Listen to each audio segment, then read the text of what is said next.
ডাকাতদের দলে কতজন ছিল? রাত্রির অন্ধকারে একটি নামহীন গ্রাম। দূরে মশালের আলো জ্বলছে, ঘোড়ার খুরের শব্দ। একটি কণ্ঠ কানে আসে, এই মাটিতে কোনো জমিদার টিকতে পারবে।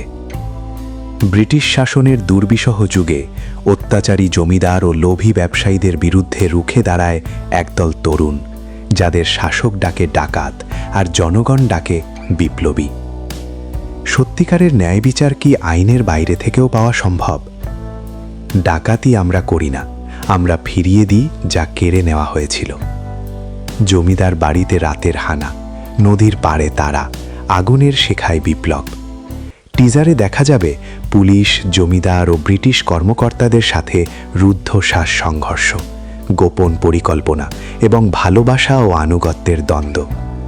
বিপ্লবী ডাকাত শীঘ্রই আসছে সিনেমা হলে ও ওটিটি প্ল্যাটফর্মে।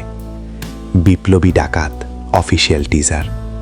ব্রিটিশ শাসনের অন্ধকার যুগে যখন গরিব মানুষের আওয়াজ চাপা পড়ে যায়, তখন জন্ম নেয় একদল বিপ্লবী। শাসক তাদের ডাকে ডাকাত, কিন্তু জনতার কাছে তারা নায়ক। সাবস্ক্রাইব করুন ও বেল আইকন চাপুন যাতে ট্রেলার মিস না হয়।